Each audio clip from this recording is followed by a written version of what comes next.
katika kumpongeza Dr. Samia Suluhu Hassan katika mtaa wetu wa Kigamboni. Kwa hakika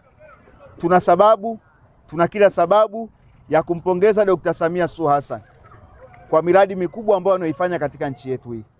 Lakini katika mtaa wetu wa Kigamboni tumeingiziwa kiasi cha fedha cha milioni 97 kwa ajili ya ukarabati wa shule yetu hii ya msingi ya Mazengo. Kwa hiyo tutaanza kuona kwamba mpaka ngazi zetu za chini tunafikiwa katika miradi ya maendeleo.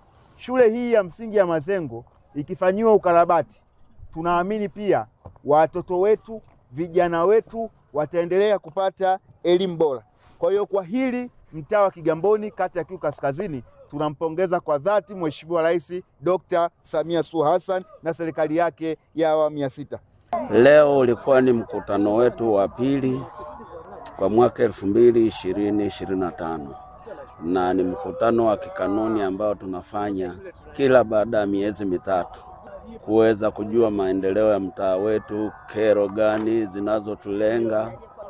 Tushukuru wananchi wanahudhuria vizuri, wanaitikia, na tumeweza kufanya mkutano wetu, tumeumaliza salama. Lakini pia ndani ya mkutano huu tumeongelea kero mbalimbali, pia na swala la mazingira, namna ya utendaji kazi wa kufanya usafi kila Jumamosi. Tushukuru Mungu, yote tumeyajadili na tumekubaliana yameisha vizuri, na tutaendelea na utaratibu ambao tumekubaliana, tumejiwekea wenyewe kwamba tutahitaji kuona sehemu yote Kigamboni ni chafu.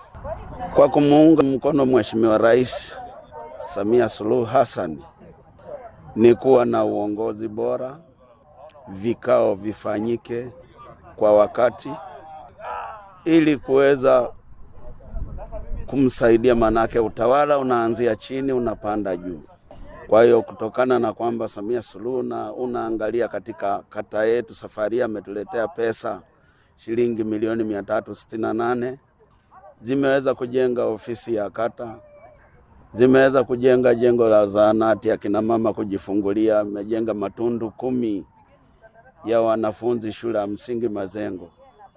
Sasa kwa juhudi za Mama Samia Suluhu Hassan anatujali hivyo, na sisi tunamjali, tutafanya kazi kwa bidii zote. Sasa hivi tuko kwenye mkutano wa miezi mitatu wa mtaa wa Kigamboni.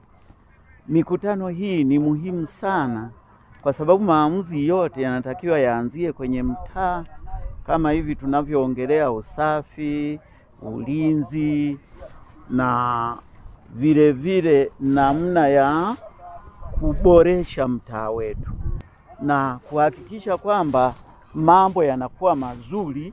Na vile vile kwa mfano tumeelezwa hapa Dr. Samia Suluhu Hassan, tunamshukuru kwa kutupa shilingi milioni 97 kufanya maboresho au kukarabati Mazengo shule ya msingi. Tunashukuru sana Dr. Samia Suluhu Hassan kwa kutoa maendeleo hata kwenye kima cha mtaa na kuendelea.